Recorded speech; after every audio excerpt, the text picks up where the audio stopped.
यहाँ ध्यान दीजिएगा, अगर आप लोग चाहें तो आप लोग हमारे 69 बीपीएससी पेड टेलीग्राम ग्रुप में जुड़ सकते हैं। यहाँ पे देखिए पेड प्रैक्टिस से टेलीग्राम ग्रुप है। इस ग्रुप का खासियत ये होगा कि आस्था, परफेक्शन, दृष्टि, लुटीरिया, ये सारे जो पेड कोचिंग संस्थान के जो प्रैक्टिस सेट आते हैं, ये सारे प्रैक्टिस सेट इस ग्रुप में अपडेट किए जाते हैं टाइम टू टाइम। तो अब अभी तक लगभग देखिए 25 से भी ज़्यादा सेट यहाँ पे दिए जा चुके हैं।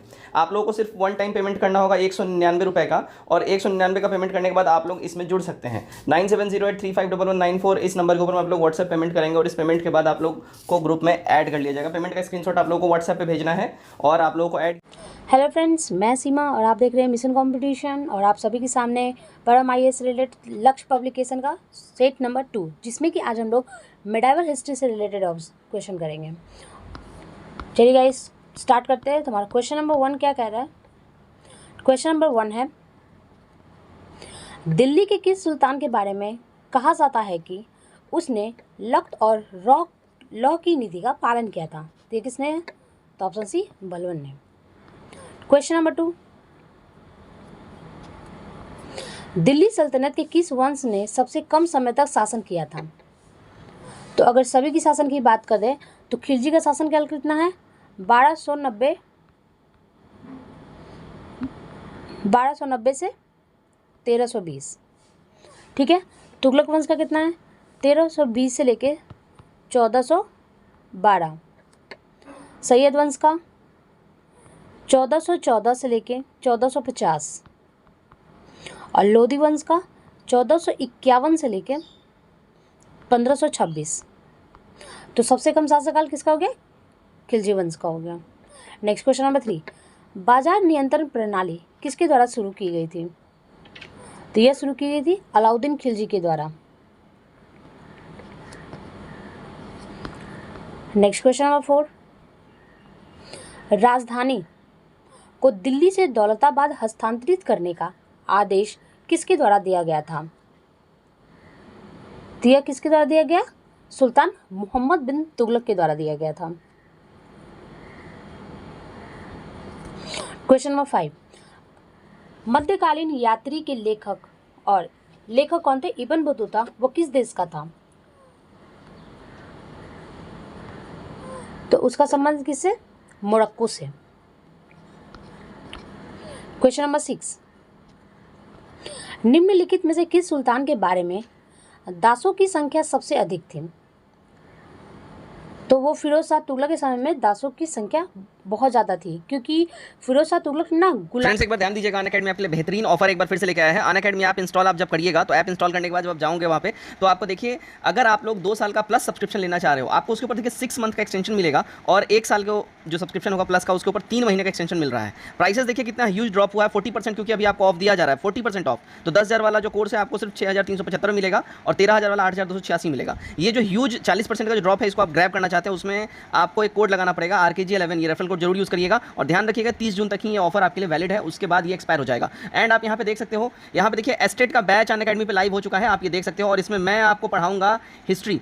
तो पॉलिटी का मेरा ऑलरेडी बैच खत्म हो चुका है, अब मैं हिस्ट्री लेके आपके सामने आ रहा हूं। तो 1 जून से ये बैच हमारा स्टार्ट है। अभी मेरा हिस्ट्री का इसमें स्टार्ट होने वाला है 2 दिन के अंदर में। आप लोग इसको चाहें तो ज्वाइन कर सकते हैं, भूलिएगा नहीं RKG11 ये रेफरल कोड आप यूज़ करिएगा। उसके बाद अभी आपको 40% का ऑफ मिलेगा, चाहे आप कोई भी सब्सक्रिप्शन लीजिए, आपको उसके ऊपर 40% का ऑफ मिल जाएगा। तो भूलिएगा बिल्कुल भी नहीं। और ध्यान यहाँ पे रखिएगा, आपको मोस्ट इंपॉर्टेंट यहाँ पे 17वीं बीपीएससी के लिए प्रीलिम्स और मेंस का फाउंडेशन कोर्स लॉन्च हो चुका है 2499, लेकिन इतना आपको पे नहीं करना होगा।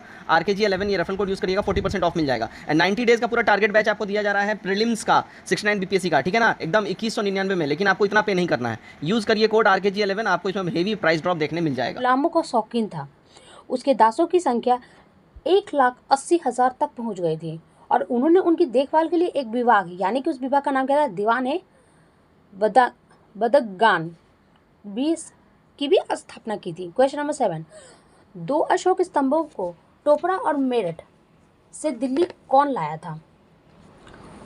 तो टोपरा और दिल्ली से कौन लाया था? ये भी फिरोज शाह तुगलक ने ही किया था। क्वेश्चन नंबर 8, इनमें से कौन गुलाम वंश से नहीं है? बलवंत, कुतुबुद्दीन ऐबक, इल्तुतमिश या इब्राहिम लोदी? तो कौन नहीं है? इब्राहिम लोदी नहीं है, option D.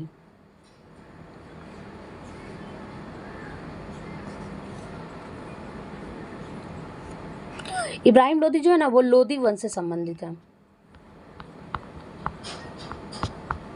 Next question number 9, Krishnadeva राय ने किस शहर की स्थापना की थी? तो कृष्णदेव राय ने किसकी स्थापना की थी?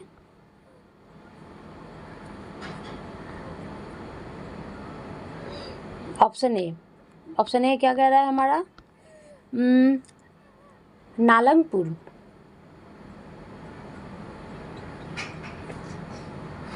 Question number 11,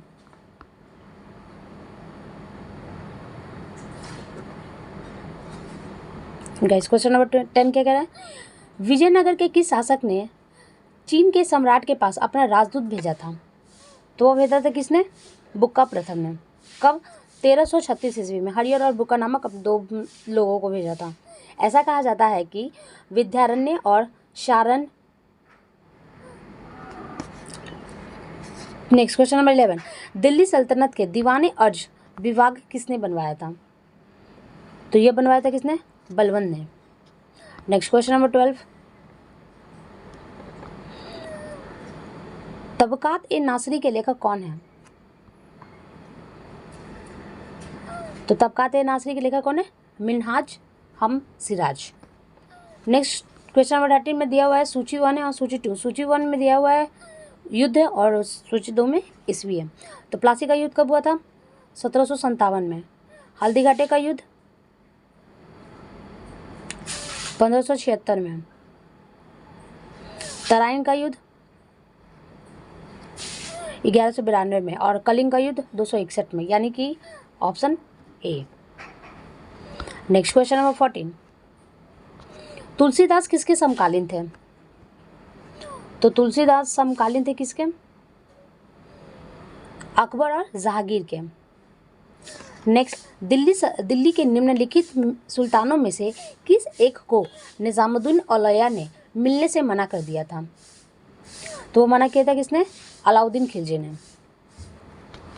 next question number 16, निम्नलिखित में से किस युद्ध के दौरान बाबर ने जिहाद की घोषणा की थी? खानवा के युद्ध के बाद जिहाद की घोषणा की थी। अब खानवा का युद्ध कब हुआ था? तो 16 मई 1527 ईस्वी को बाबर और राणा सांगा के बीच में लड़ा गया था और इस युद्ध में बाबर ने राणा सांगा को पराजित कर गाजी की उपाधि भी धारण की थी। Next question number 17,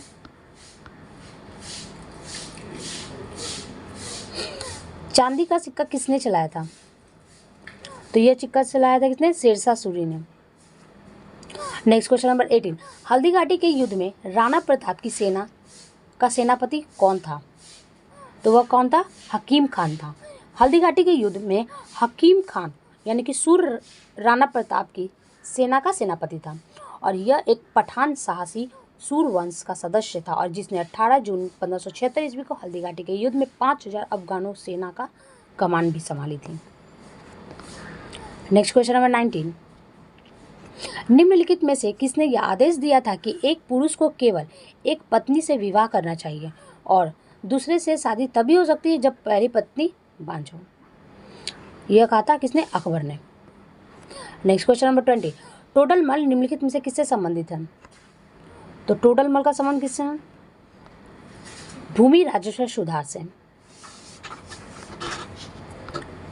question number 21, निम्नलिखित में से किस इतिहासकार ने शाहजहां के शासन को मुगल काल का स्वर्ण युग की घोषणा की थी? तो ये किसने किया था? Option A, doctor L Srivastava ने अपनी पुस्तक मुगलकालीन भारत में लिखा था कि शाहजहां के शासनकाल के मध्यकालीन इतिहास का स्वर्णिम काल है। नेक्स्ट क्वेश्चन नंबर 22, निम्नलिखित में से किस मुगल सम्राट को 2 बार राज्याभिषेक हुआ था? तो वह हुआ था कब? औरंगजेब का हुआ था। पहला हुआ था 31 जुलाई 1658 ईस्वी को दिल्ली में, दूसरा हुआ था 15 जून 1659 ईस्वी में देवराय की लड़ाई की सफलता पर हुआ था। नेक्स्ट क्वेश्चन नंबर 23, निम्नलिखित में से किस मुगल सेवा में चिकित्सक के रूप में नियुक्त किया गया था? तो यह नियुक्त किया था किसे? मनुक्की को। क्वेश्चन नंबर 24, तंबाकू का उपयोग पर प्रतिबंध लगाने वाला मुगल सम्राट कौन था? तो वह था कौन? जहांगीर था। 1605 में पुर्तगालियों ने भारत में तंबाकू की शुरुआत की थी और जल्द ही यह आम आदमी के बीच में लोकप्रिय हो गया था और मुगल बादशाह जहांगीर ने तंबाकू के हानिकारक प्रभाव को देखा और 1611 ईस्वी में इस पर प्रतिबंध लगाने का आदेश जारी कर दिया था। नेक्स्ट क्वेश्चन नंबर 25, निम्नलिखित में से किस वाद्य यंत्र में औरंगजेब को महारत हासिल थी? तो वो वीणा बजाने में। क्वेश्चन नंबर 26, चंदेरी की लड़ाई किनके बीच में लड़ी गई थी? तो यह लड़ी गई थी बाबर और मेंदिनी राय के बीच में।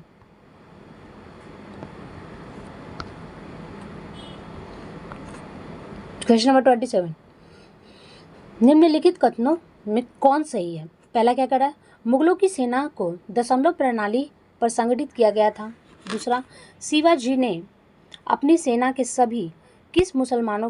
किसी भी मुसलमानों की नियुक्ति नहीं की थी। तो इसमें क्या है, ऑप्शन ए यानी कि केवल एक ही सही है। क्वेश्चन नंबर 28, निम्नलिखित युग्मों पर विचार करना है। बुक है और उसके ऑथर है अकबरनामा, अबुल फजल, तुजुक ए बाबरी, इनायत अली, शाहजहांनामा, बाबर, तबकत ए अकबरी, अबुल फजल। तो ये क्या, ऑप्शन सी केवल एक। क्वेश्चन नंबर 29, निम्नलिखित में से किस व्यक्ति की बाबर ने अपनी आत्मकथा बाबरनामा में भारत में सबसे शक्तिशाली राजा के रूप में प्रशंसा की है? तो ये किस राजा के रूप में किया है? ऑप्शन बी कृष्णदेव राय। क्वेश्चन नंबर 30, विजयनगर साम्राज्य का संबंध निम्नलिखित कथनों पर विचार करना है। पहला क्या बता है, विजयनगर साम्राज्य का पहला राजा प्रथम हरियर और अंतिम श्रीरंगा तृतीय था। दूसरा क्या कर रहा है, प्रांतीय शासन के क्षेत्र में नयनकानी प्रणाली एक विशिष्ट विशेषता थी। तीसरा क्या कर रहा है, बड़ी संख्या में महिलाएं प्रशासन में थी। तो ऑप्शन डी 1, 2 और 3 तीनों ही सही है विजयनगर के बारे में, साम्राज्य के बारे में। नेक्स्ट क्वेश्चन नंबर 31, कथन क्या कर रहा है, भारत में छठी और 7वीं शताब्दी में शुरू हुए भक्ति आंदोलन के बारे में जो कथन दिए हुए उनमें कौन सही है, ये इसकी पहचान करनी। पहला क्या कह रहा है कि भक्ति आंदोलन ने मोक्ष प्राप्त करने के साधन के रूप में व्यक्तिगत भक्ति और ईश्वर के प्रति पूर्ण समर्पण पर बल दिया था। दूसरा, भले ही इसे जाति व्यवस्था की कठोरता की अवहेलना की महिलाओं की भागीदारी महत्वहीन माना जाता है। तीसरा, भक्ति आंदोलन का प्रसार उत्तर और मध्य भारत के कुछ हिस्सों में तक सीमित है। चौथा, भक्ति आंदोलन ने बाद के कई राजा समाज सुधार आंदोलन जैसे स्वाभिमान आंदोलन, सत्यशोधित सभा और आदि आंदोलन की नींव रखी थी। तो क्वेश्चन नंबर 31 में कौन सा सही हो जाएगा, बी। तो इसमें केवल 1 और 3 ये सही है। Question number 32,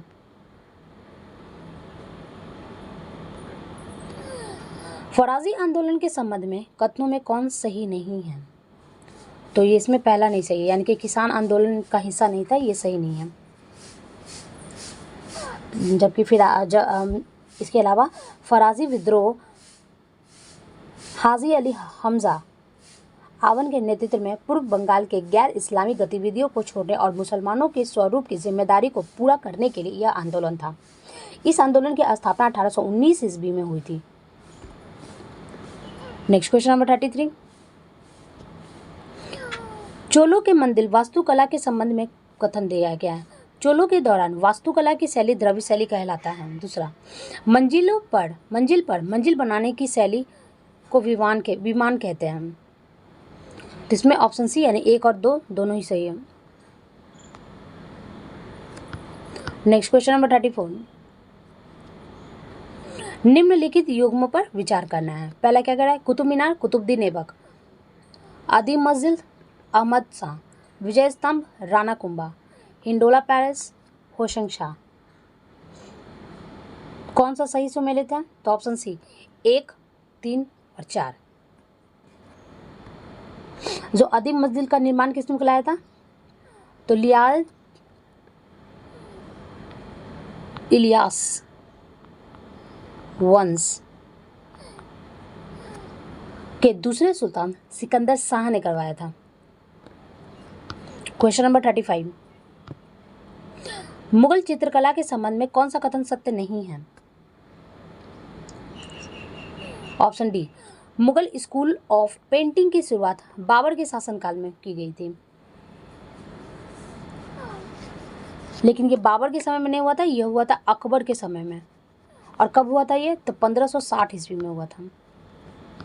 question number 36, Chola वंश से संबंधित कथन दिया गया। पहला क्या दिया है? सारा अधिकार राजा के हाथों में था, लेकिन उसे सलाह देने के लिए उसके पास एक मंत्री परिषद था। दूसरा, चोल शासकों ने अपनी आय व्यय पर चुंगी, पैसों पर कर और आसपास के देशों की लूट से भी प्राप्त की थी। तो इसमें 36 में कौन सा सही हो जाएगा ऑप्शन?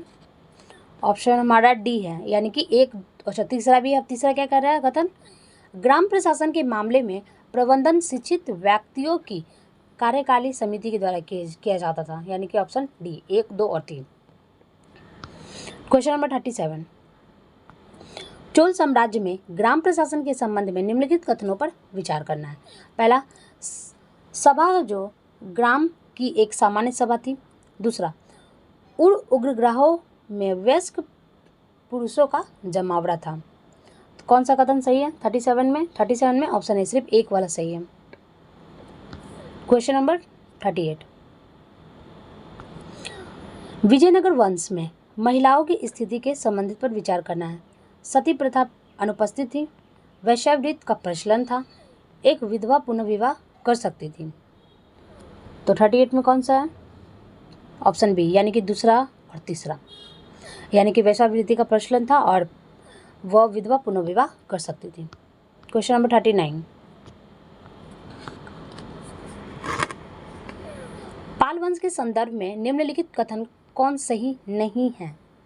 तो ऑप्शन बी, गोपाल पाल वंश का संस्थापक था, गोविंद, जबकि गोविंद नहीं था, गोपाल था।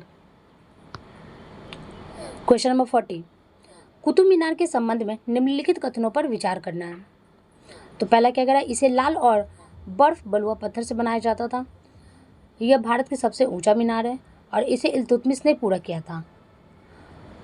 तो इसमें 1 और 3 सही है। कुतुब मीनार दूसरी सबसे ऊंची मीनार है, जो कि फतेहपुर पंजाब के एसएस नगर जिले में ऐतिहासिक गांव छप्पर चीरी के स्थित भारत की सबसे ऊंचा मीनार है। क्वेश्चन नंबर 41,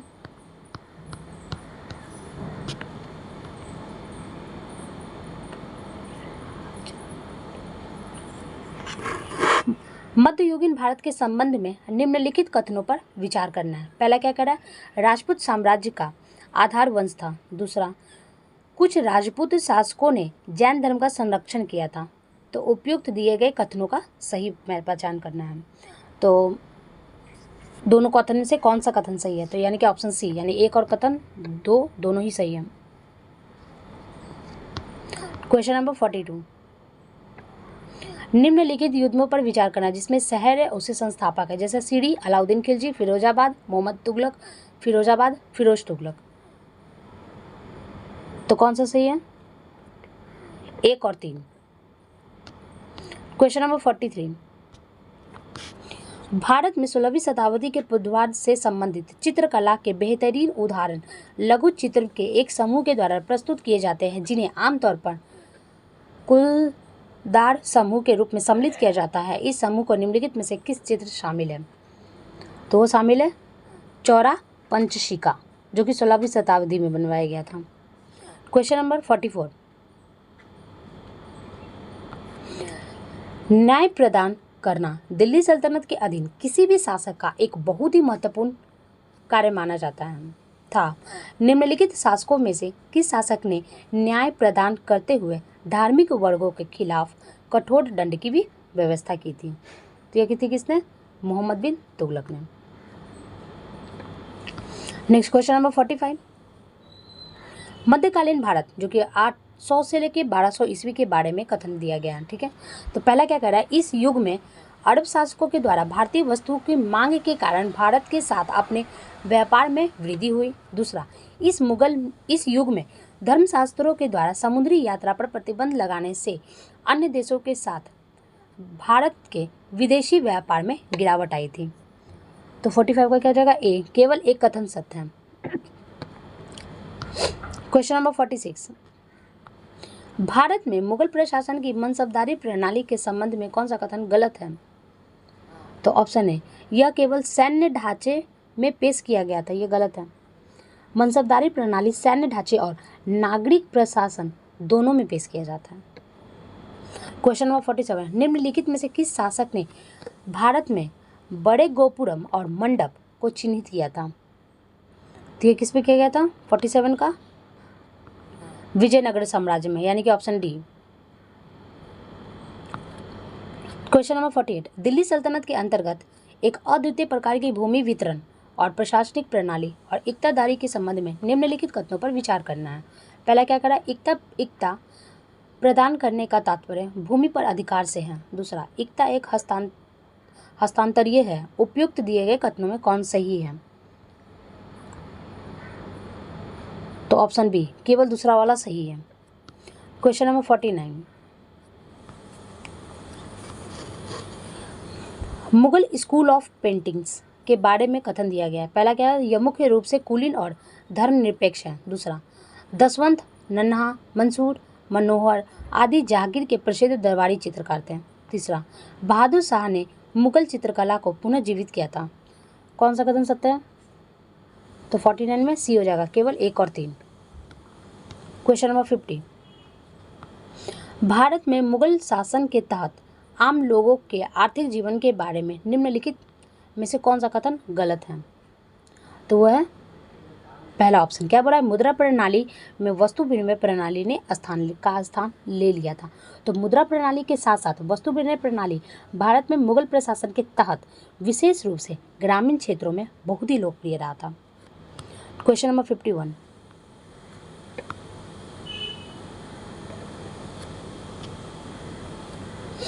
चोल साम्राज्य के संबंध में निम्नलिखित कथनों पर विचार करना है। पहला, चोल साम्राज्य का उत्तराधिकारी अक्सर दावेदारों के बीच खूनी युद्धों के द्वारा तय किया जाता था। दूसरा, राजा को अपने कार्य में मंत्रिपरिषद के द्वारा सहायता प्रदान की जाती थी। तीसरा, राज्य को 3 प्रमुख प्रशासनिक इकाइयों में विभाजित किया गया था, जिन्हें केंद्र सरकार, प्रांतीय सरकार और स्थानीय सरकार कहा जाता था। तो 51 का क्या सही होगा? ऑप्शन डी, दूसरा और तीसरा सही है। क्वेश्चन नंबर 52,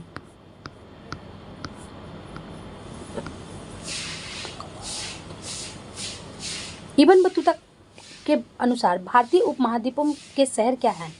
शहर जो है उन लोगों के लिए रोमांचक अवसरों से भरे हुए थे जिनके पास आवश्यक ड्राइव, संसाधन और कौशल थे।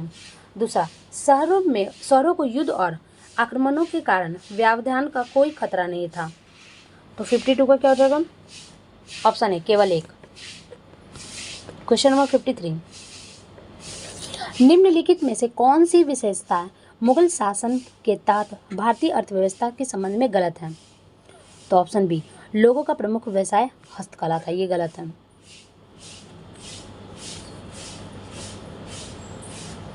वहाँ के लोगों का मुख्य व्यवसाय क्या था? तो कृषि था, और अभी भी भारत में सबसे बड़ा रोजगार यही प्रदान करता है। क्वेश्चन नंबर 54, गुप्त वंश के संबंध में निम्नलिखित कथनों पर विचार करना है। चंद्रगुप्त प्रथम को लिच्छवी के दहेज के रूप में पाटलिपुत्र मिला था। गुप्तों के विदेशों के लिए समुद्री यात्री व्यापार नहीं किया। तीसरा, संस्कृत के महानतम कवि और नाटककार कालिदास गुप्त काल के शासनकाल में थे। तो 54 का जगह ऑप्शन सी, यानी कि 1 और 3 सही है। क्वेश्चन नंबर 55, मुगल साम्राज्य के संबंध में निम्नलिखित कथनों पर विचार करना। पहला, बहादुर शाह ने हिंदू और प्रमुख राजाओं के प्रति अधिक असिंहासन रवैया अपनाया था। दूसरा, औरंगजेब से जजिया कर को समाप्त किया था। तीसरा, औरंगजेब के शासनकाल में जुल्फिकार खान को वाजीर के रूप में नियुक्त किया गया था। तो 55 का क्या हो जाएगा? ऑप्शन ए सही है। क्वेश्चन नंबर 56, एक भारतीय शासन के संबंध में निम्नलिखित कथनों पर विचार करना है। पहला क्या करना है? उन्हें ममल्ला या फिर महान पहलवान के नाम से जाना जाता था।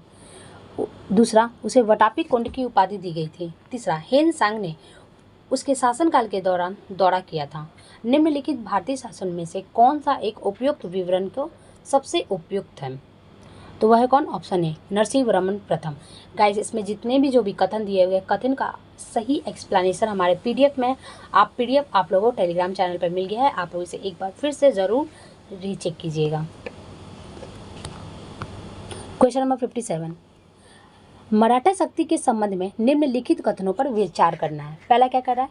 पतनशील मुगल सत्ता को सबसे महत्वपूर्ण चुनौती मराठा साम्राज्य में से मिली थी। दूसरा, पेशवा बालाजी विश्वनाथ ने पेशवा को मराठा साम्राज्य का कार्यात्मक प्रमुख बनाया था। तो 57 का क्या हो जाएगा? Option A. और इसमें तीसरा कथन क्या कह रहा है? तीसरा भी कथन है गाइस, चौथ और स्वदेश मुखी को की नियुक्ति की प्रणाली ने पेशवा को संरक्षण के माध्यम से अपने व्यक्तिगत शक्ति को बढ़ाने में सक्षम बनाया और यह मराठा साम्राज्य के लिए शक्तिशाली का एक प्रमुख स्रोत था। तो इसका ऑप्शन ए हो जाएगा, कथन 2 और कथन 3। क्वेश्चन नंबर 58, दिल्ली सल्तनत के संबंध में निम्नलिखित कथनों पर विचार करना है। 1929 से 1930 में मोहम्मद बिन तुगलक ने सांकेतिक मुद्रा का प्रचलन किया था। मोहम्मद तुगलक ने एक अलग कृषि विभाग दीवानी कोहली की स्थापना बनवाया था। तीसरा, 1398 ईस्वी में तैमूर के सुल्तान फिरोज शाह तुगलक के द्वारा शासित दिल्ली सल्तनत पर हमला करते हुए उत्तर भारत पर आक्रमण किया गया था। तो 58 में क्या है? ऑप्शन ए सही है, यानी कि 1 और 2 सही है।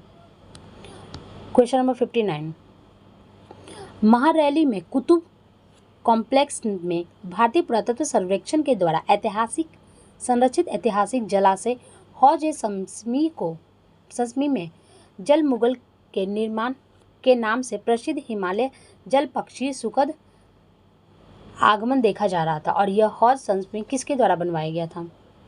तो यह बनवाया गया था किसके? शमशुद्दीन इल्तुतमिश के द्वारा।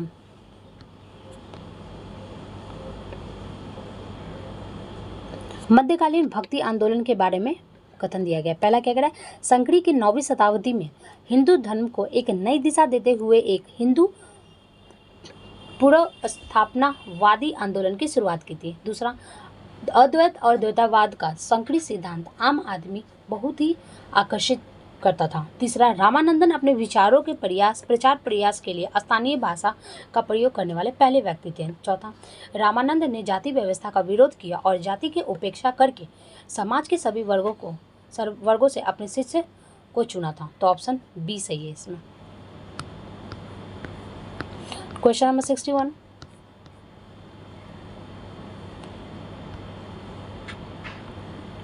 निम्नलिखित कथनों पर विचार करना है। पहला क्या कर रहा है? बाबर ने अपने प्रशासन में मनसबदारी प्रणाली की शुरुआत की थी। दूसरा, मनसबदारी व्यवस्था के तहत बहुत अधिकारी को एक रैंक मानी मनसब के रूप में चिन्हित किया गया था। तीसरा, बाबर की भू राजस्व प्रणाली को जब्ती या फिर बंदोबस्त प्रणाली कहा जाता है। तो इसमें जाएगा ऑप्शन सी, केवल दूसरा वाला सही है, कथन दूसरा सही है। क्वेश्चन नंबर 62, मध्यकालीन भारत में सिकदार और कर्नूल पद क्रमशः किसके लिए प्रयोग किया जाता था? तो यह प्रयोग किया जाता है किसे? सैन्य अधिकारियों और लेखाकारों के लिए।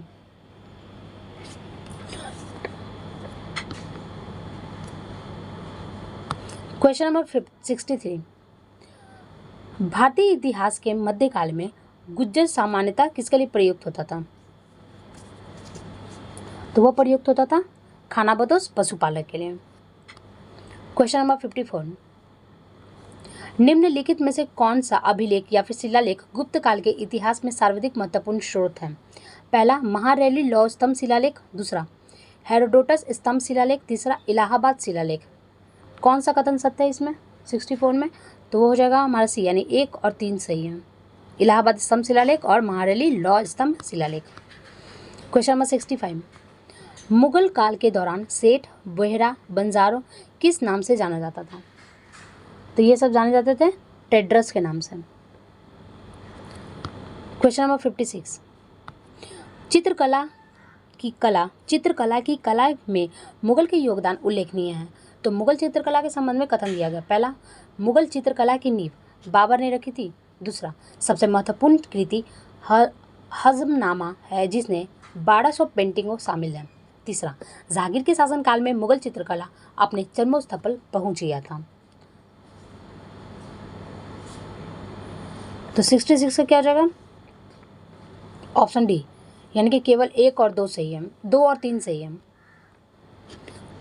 क्वेश्चन नंबर 67, मुगलकालीन भारत में बंदोबस्त प्रणाली और दहसाला प्रणाली को निम्नलिखित में से किसके द्वारा शुरू की गई भूमि राजस्व प्रणाली के रूप में जाना जाता है?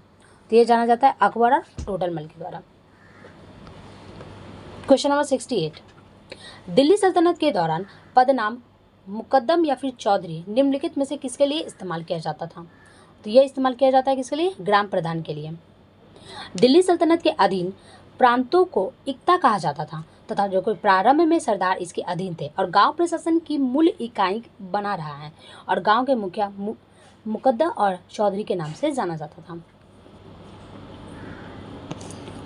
क्वेश्चन नंबर 69, मध्यकालीन भारत में सर ए नौबत और बकवीशन पद किसके लिए प्रयुक्त होता था? तो यह प्रयुक्त होता था सैन्य कमांडर और खुफिया अधिकारियों के लिए। क्वेश्चन नंबर 70, विजयनगर साम्राज्य में वास्तुकला के संबंध में निम्नलिखित कथनों पर विचार करना है। पहला, विजयनगर वास्तुकला की मुख्य विशेषताएं मंदिर परिसर में ऊंचे राय रामपुरम और प्रवेश द्वार या फिर नक्शीदार स्तंभों के साथ कल्याण मंडप का निर्माण था। दूसरा, स्तंभ में पाया जाने वाला सबसे सामान्य जानवर हाथी था। तो ऑप्शन ए केवल 1 सही है। क्वेश्चन नंबर 71, निम्नलिखित में से कौन से पुस्तक अबुल फजल के द्वारा लिखी गई थी? तो वो हो जाएगा तबकात ए नाशरी, तबकात ए अकबरी। नेक्स्ट क्वेश्चन नंबर 72,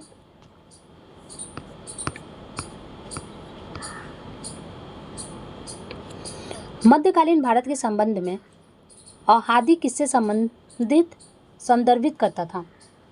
तो वो करता था ऑप्शन बी, वो कृषि भूमि गर्पण। क्वेश्चन नंबर 73, निम्नलिखित में से कौन स्मारक फतेहपुर सीकरी में बनाया गया था? तो वह बनाया गया था कौन सा? ऑप्शन ए, यानी अकबर का मकबरा, जोधाबाई का पैलेस और तीसरा चौथा पंचमहल। क्वेश्चन नंबर 74, तुझो के बाबरी पुस्तक के संबंध में कथन देखना। यह मुगल साम्राज्य के संस्थापक बाबर की आत्मकथा के नाम पर दिया गया। दूसरा, यह पहली बार अंग्रेजी में अनुवाद जॉन लेडन और विलियम एस्किन ने किया था। तीसरा, यह फारसी भाषा में लिखा गया था। तो हो जाएगा ऑप्शन बी और सी। क्वेश्चन नंबर 75, निम्नलिखित में से किसने अपने स्मरण स्वयं लिखे थे? संस्मरण जो था ना, उन्होंने स्वयं लिखा था। तो 75 का क्या हो जाएगा? सी, जहांगीर ने। क्वेश्चन नंबर 76, रजिया सुल्तान के खिलाफ संगठित विद्रोह नेतृत्व किसने किया था? तो यह विद्रोह किया था किसने? निजामुल जुनैदी ने।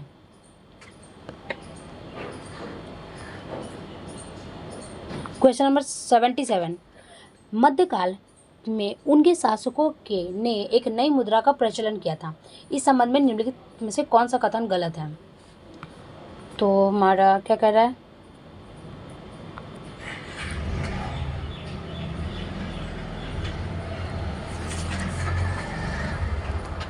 औरंगजेब अपने तरीकों से कठोर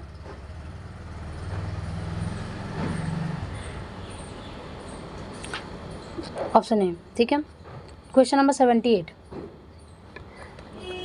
मराठा साम्राज्य के राजस्व के लिए भूमि की माप की इकाई के रूप में निम्नलिखित में से किसका उपयोग किया जाता है? तो यह उपयोग किया जाता है किसे? कत्थी का।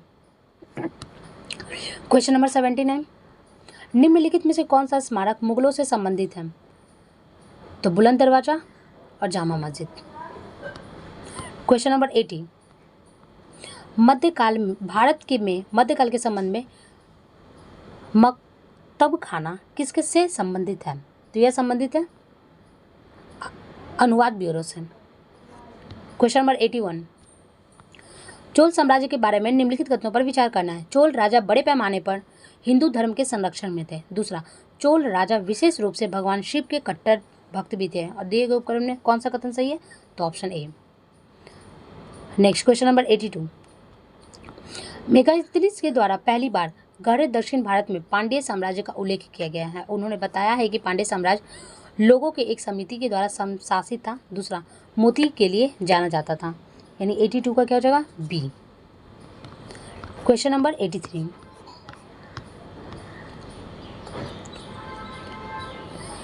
क्वेश्चन नंबर 83, वल्लभाचार्य के संप्रदाय के से संबंधित कथनों पर विचार करना है। पहला, इसे अपने शिष्य की तपस्वी जीवन जीने की शिक्षा दी थी। दूसरा, यह भगवान की पूजा के तरीके के रूप में भक्ति गीत गाने और नृत्य करने के लिए विश्वास रखते थे। तीसरा, इसमें उपासक और आत्मदाह का विरोध किया गया था। यानी कि 83 का क्या हो जाएगा? Option B. केवल 2 और 3 सही है। क्वेश्चन नंबर 84, भारत में मुगल शासन की नई मयानों में महत्वपूर्ण है और इस संबंध में कथनों पर विचार करना है। पहला, इसमें लगभग 200 वर्षों तक भारत में बाहरी आक्रमण से बचाया गया।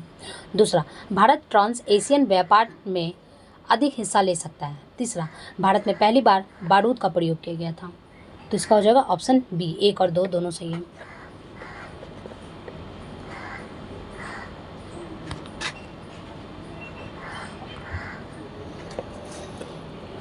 क्वेश्चन नंबर 85, विशेष रूप से 1707 ईस्वी के बाद भारत में रियासतों के स्वतः स्फुट उदय निम्नलिखित में से विचार करना है। पहला, मुगल साम्राज्य का विघटन। दूसरा, औरंगजेब के बाद कमजोर मुगल नेतृत्व। तीसरा, प्रणाली के भीतर गुटवादी राजनीतिक स्थिरता की कमी अग्रणी। चौथा, यूरोपीय लोगों के द्वारा किए गए लगातार हमलों ने राजनीतिक ताकत को और कमज़ोर कर दिया, जिसे भारतीय क्षेत्र का विघटन हो गया था। तो 85 का क्या हो जाएगा? Option C. 1, 2 और 3 तीनों सही है। क्वेश्चन नंबर 86, निम्नलिखित में से कौन सा मुगल चित्रकला की प्रमुख विशेषता थी? धर्मनिरपेक्ष, भव्य और चौथा भौतिकवादी। नेक्स्ट क्वेश्चन नंबर 87, निम्नलिखित कथनों पर विचार करना है। पहला, प्रारंभिक राष्ट्रकूट शासक पल्लव वंश के अंतर्गत सामंती थे। दूसरा, राष्ट्रकूट राजा अमोघवर्ष प्रथम कन्नड़ भाषा की एक पुस्तक कविराज मार्ग लिखी थी। तीसरा, वाणिज्य एवं व्यापार को प्रोत्साहन करने के लिए राष्ट्रकूटों ने सिंध पे अकबरों के साथ अच्छे संबंध बनाए गए थे। तो जवाब ऑप्शन सी। केवल 2 और 3 सही है। क्वेश्चन नंबर 88, निम्नलिखित कथनों पर विचार करना है। जैन भिक्षु जो थे वो महेंद्र सूरी ने मोहम्मद बिन तुगलक के दरबार में यंत्र राजाओं की रचना की, जो एस्ट्रोलाबे का पहला सांस्कृतिक पाठ था। दूसरा, मोहम्मद बिन तुगलक ने किसानों की सौदी मदद देकर अधिक भूमि की खेती के अंतर्गत लाने के लिए दीवाने को कृषि नामक का एक नया विभाग बनाया गया था। तो 88 में ऑप्शन बी। केवल दूसरा वाला सही है। 89, इल्तुतमिश के बारे में निम्नलिखित कथनों में से कौन सा कथन सत्य है? पहला क्या किया? उसने अपने साम्राज्य में मनसब में विभाजित किया और इसे रईसों और अधिकारियों को वेतन के रूप में सौंपा गया था। दूसरा, चांदी की कम उपलब्धता के जवाब में यानी कि उसने उत्तरीय भारत में एक टंका और जीतल मिलकर एक नई द्विघात्मक सिक्का प्रणाली की शुरुआत किया था। तो 80 में ऑप्शन बी। 89 का। क्वेश्चन नंबर 90, भारत में सूफी आंदोलन के संबंध में कथन दिया गया। पहला क्या कह रहा है? इसमें दिल्ली सल्तनत के शोषक और क्रूर शासकों का विरोध लोगों का समर्थन किया था। दूसरा, इसने सामाजिक स्थिरता के बारे के विकास में योगदान दिया। तीसरा, इसने स्थानीय साहित्य और भक्ति संगीत के विकास में योगदान दिया था। तो क्वेश्चन नंबर 90 ऑप्शन सी, दूसरा और तीसरा। क्वेश्चन नंबर 91, बहावी आंदोलन के बारे में कौन सा कथन सत्य है? पहला क्या हो रहा है? यह अनिवार्य रूप से एक इस्लामी पुनर्स्थापनावादी आंदोलन है।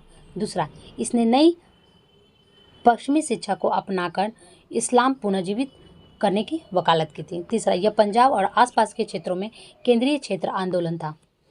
तो 91 का ऑप्शन ए हो जाएगा, केवल 1। क्वेश्चन नंबर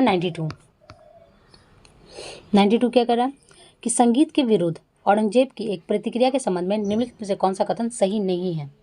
तो 92 का ऑप्शन ए, यानी कि उन्हें संगीत वाद्य यंत्र बजाना बंद कर दिया था, यह सही नहीं है। क्वेश्चन नंबर 93, 800 से लेकर 1200 AD के दौरान भारत के व्यापार और वाणिज्य के बारे में निम्नलिखित में से कौन सा कथन गलत है? तो बी नंबर गलत है, यानी कि नमक समुद्री यात्रा पर प्रतिबंध का भारतीय द्वारा सख्ती के पालन में किया गया था, ये गलत है। क्वेश्चन नंबर 94, निम्नलिखित कथनों पर विचार करना है। पहला क्या करा है? मुगल साम्राज्य के पतन के बाद भारत में एक कट्टर और कानून व्यवस्था का पालन हुआ।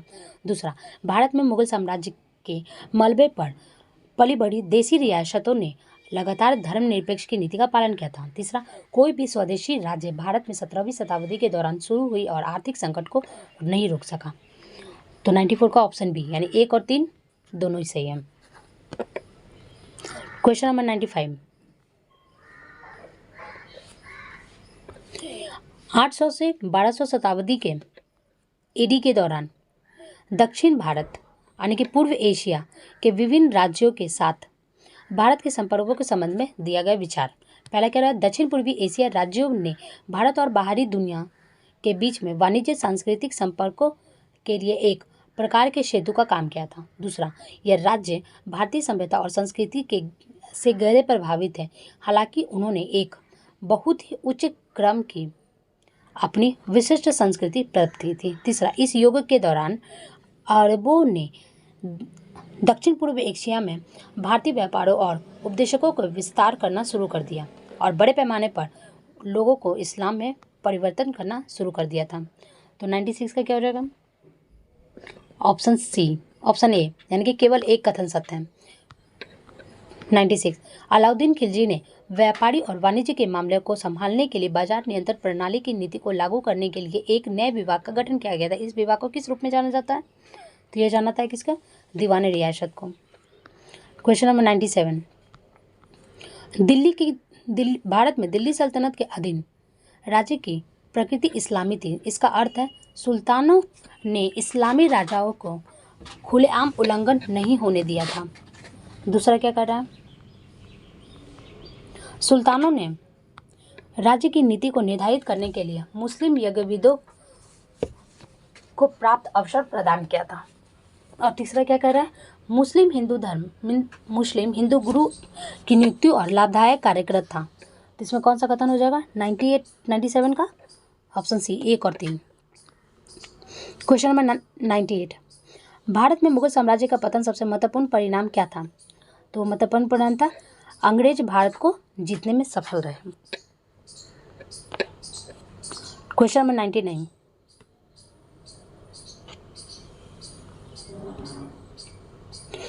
मुगल सम्राट बहादुर शाह के संबंध में निम्नलिखित कथनों पर विचार करना है। पहला क्या बताया? उन्होंने मालवा और गुजरात के एक महत्वपूर्ण प्रांतों के उच्च मनसबदारों और सूबेदारों के कार्यालयों के लिए एक राजा जैसी और अजीत सी की मांग को स्वीकार कर दिया था। दूसरा क्या है? उन्होंने बुंदेला प्रमुख छत्रसाल के साथ शांति स्थापित किया था।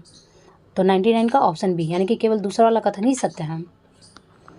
क्वेश्चन नंबर 100, निकोलो मैकियावेली किस देश का नागरिक था? तो वो कहाँ का था? इटली का रहने वाला था। क्वेश्चन नंबर 101, 1202 ईस्वी में नालंदा विश्वविद्यालय को किसने नष्ट करवाया था? बख्तियार खिलजी ने। क्वेश्चन नंबर 102, निम्नलिखित में से कौन सा स्रोत सिंध के विशद वर्णन प्रदान करता है? तो वो करता है कौन? चचनामा में। क्वेश्चन नंबर 103,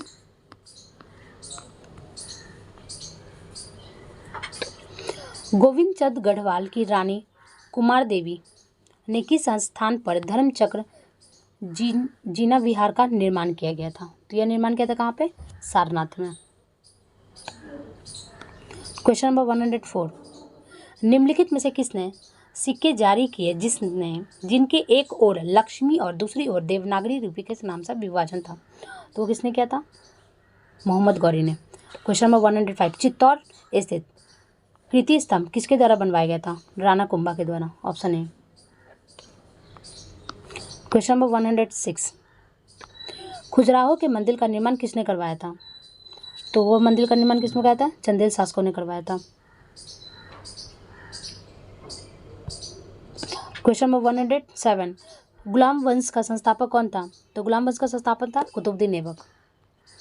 क्वेश्चन नंबर 108, एकता प्रणाली किसने समाप्त की थी? तो एकता प्रणाली को समाप्त किया था अलाउद्दीन खिलजी ने। क्वेश्चन नंबर 109, बुंदेलखंड के उस शासक का नाम बताइए जिसने कुतुबुद्दीन ऐबक के हराया था। तो यह हराया था किसने?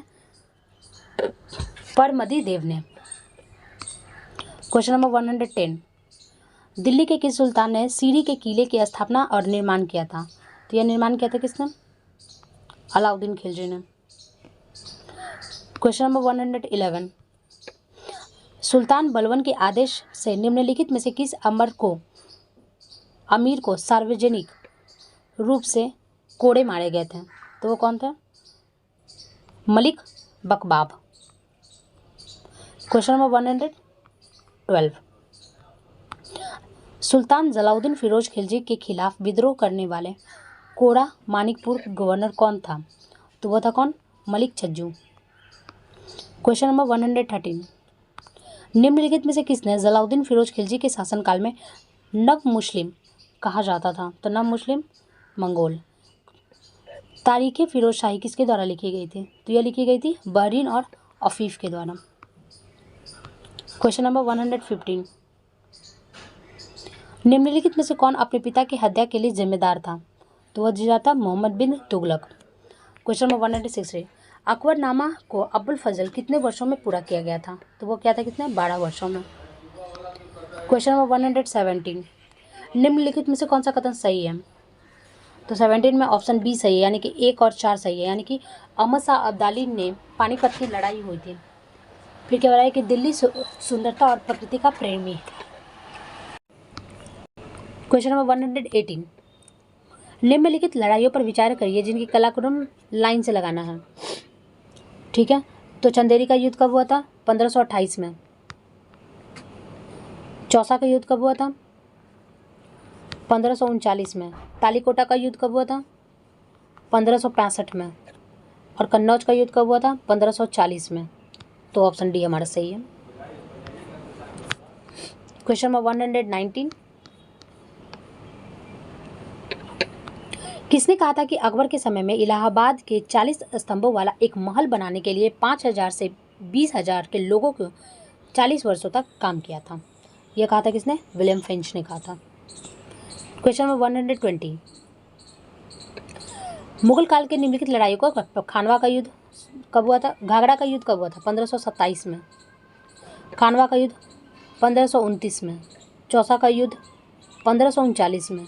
और रामपुरवर का युद्ध 1658 में, यानी कि ऑप्शन ए 2, 1, 3, 4। क्वेश्चन नंबर 121, किस सिख गुरु के विद्रोह राजकुमार खुसरो को आश्रय और धन की मदद की थी? तो वो क्या था? किसने? गुरु अर्जुन देव ने। क्वेश्चन नंबर 122, पंजाब के अमृत शहर किसके द्वारा स्थापित किया गया था? तो यह स्थापित किया गया था गुरु रामदास के द्वारा। क्वेश्चन नंबर 123, शिवाजी के अष्टप्रधान के सदस्य का विदेश मामलों को कौन देखता था? तो वह देखता था कौन? ए सुमंत। क्वेश्चन नंबर 124, पानीपत की तीसरी लड़ाई का इतिहासकारी गवाह कौन था? तो वह था कौन? काशी राजा पंडित। क्वेश्चन नंबर 125, निम्नलिखित में से किस मुगल सम्राट ने बंगाल में अंग्रेजों को शुल्क मुक्त व्यापार सुविधा प्रदान किया था? तो यह प्रदान किया था फर्रुख सियर ने। क्वेश्चन नंबर 126, शेरशाह सूरी की मृत्यु कहाँ पर हुई थी? तो वह हुई थी कहाँ पे? कालिंजर में हुई थी। और कब हुई थी? तो 1545 ईस्वी में राजपूत के कालिंजर के घराने घेराबंदी के दौरान हुआ था। और इस किले के अधीन करने के लिए सारी रणनीति विफल हो गई थी और इसे किले के दीवान यानी कि बारूदा में उड़ा देने का आदेश दिया था और विस्फोट में यह गंभीर घायल हो गए थे। क्वेश्चन नंबर 127, निम्नलिखित में से किसने अपने सम्राट के पति के लिए मकबरा बनवाया था? तो वह बनवाया था किसने? हाजी बेगम ने। क्वेश्चन नंबर 128, हल्दीघाटी का युद्ध लड़ाई का मुख्य उद्देश्य क्या था? तो इसका मुख्य उद्देश्य राणा प्रताप को वश करने के लिए। क्वेश्चन नंबर 129, निम्नलिखित में से किस मुगल शासक ने तीर्थ यात्रा कर को समाप्त कर दिया था? तो वह समाप्त किसने किया था? अकबर ने। क्वेश्चन नंबर 130, अकबर के द्वारा शुरू की गई मनसबदारी प्रणाली निम्नलिखित में से अपनाई गई प्रणाली से उधार ली गई थी। वो क्या था? किसे? मंगोलियों से। क्वेश्चन नंबर 131, निम्नलिखित में से किस मुगल सम्राट ने शैक्षणिक सुधारों की शुरुआत किया था? तो ये शुरुआत किया था किसने? अकबर ने। क्वेश्चन नंबर 132, तबकात अकबरी किसके द्वारा लिखा गया था? तो ये लिखा गया था किसके द्वारा? निज़ामुद्दीन अहमद के द्वारा लिखा गया था। क्वेश्चन नंबर 133, मुगल और मेवाड़ के राणा के बीच में चित्तौड़ की संधि किसके शासनकाल में हुई थी? तो यह हुई थी जहांगीर के शासनकाल में। क्वेश्चन नंबर 134, जहांगीर ने टॉमस रो के दर्शकों को किस स्थान पर स्वागत किया था? तो उन्होंने स्वागत किया था किस स्थान में? अजमेर में स्वागत किया था। और कब? 1616 ईस्वी में अजमेर में जहांगीर से मिला था और वो 1619 ईस्वी में भारत आया था। 1619 ईस्वी में वो जहांगीर के इस फरमान के साथ इंग्लैंड लौटा कि मुगल बाबर के अंग्रेजों के बड़े उत्साह के साथ इसका स्वागत किया जाएगा। क्वेश्चन नंबर 135, निम्नलिखित में से किस मुगल सम्राट ने अपनी आत्मकथा फारसी में लिखी थी? तो यह लिखी थी किसने? जहांगीर ने। क्वेश्चन नंबर 136, कुतुबुद्दीन ऐबक की राजधानी कहाँ पे है? तो वह है लाहौर में। क्वेश्चन नंबर 137, अमीर खुसरो की निम्नलिखित में से कौन सी रचना अलाउद्दीन खिलजी के सैन्य अभियानों से संबंधित है? तो ये संबंधित है किससे? खजाम उल फतूह से। क्वेश्चन नंबर 138, जैनपुर शहर की स्थापना किसके द्वारा किया गया था? यह किया गया था फिरोज शाह तुगलक के द्वारा। क्वेश्चन नंबर 139, निम्नलिखित में से कौन सल्तनत काल के दौरान शाही सचिवालय प्रतिनिधित्व करता है? तो वह कौन करता है? दीवाने ईर्ष्या करता है। क्वेश्चन नंबर 140, निम्नलिखित में से किसने तुर्कान चिरहलगानी की स्थापना की थी? तो ये की थी इल्तुतमिश ने। क्वेश्चन नंबर 141, निम्नलिखित में से कौन सा सुल्तान इल्तुतमिश का वंशज था और उसने वंश का अंतिम उत्तराधिकारी था? तो वह था कौन? नसीमुद्दीन मोहम्मद। क्वेश्चन नंबर 142, अकबर की स्थापना किसने की थी? आगरा की स्थापना किसने की थी? तो आगरा की स्थापना की थी सिकंदर लोदी ने। नेक्स्ट, निम्नलिखित में से कौन मोहम्मद गौरी का गुलाम नहीं था? तो ऑप्शन डी, समुद्दीन इल्तुतमिश जो था मोहम्मद गौरी का गुलाम नहीं था। क्वेश्चन नंबर 144, निम्नलिखित में कौन सी मुद्रा दिल्ली के सुल्तानों के अधीन चलन में नहीं थी? तो वह मुद्रा थी डाम। क्वेश्चन नंबर 145, तुर्की काल में भारत की राज्य भाषा कौन सी थी? तो तुर्की काल में भारत की राज्य भाषा थी हमारी फारसी। क्वेश्चन नंबर 146, निम्नलिखित में से कौन सा एक अष्टकोणीय मकबरा है? तो वह है दिल्ली का सिकंदर लोदी का मकबरा, जो कि एक अष्टकोणीय मकबरा है। क्वेश्चन नंबर 147, अलबरूनी के बारे में कौन सा कथन सही नहीं है? तो वे एक धर्मनिरपेक्ष लेखक थे, यह एक सही नहीं है। क्वेश्चन नंबर 148, वह युद्ध जिसने भारत में मुस्लिम प्रभुत्व की नींव रखी थी वो कौन था? कौन सा युद्ध था? तो वह युद्ध था हमारा तराइन का प्रथम युद्ध। तराइन का प्रथम युद्ध कब हुआ था? 1192 में हुआ था। क्वेश्चन नंबर 149, दिल्ली सल्तनत के किस सुल्तान को लाख बख्श के नाम से जाना जाता था? तो लाख बख्श के नाम से जाना था कुतुबुद्दीन ऐबक, क्योंकि वो लाखों रुपए दान में देते थे, इन्हें इसलिए उन्हें लाख बख्श कहा जाता था।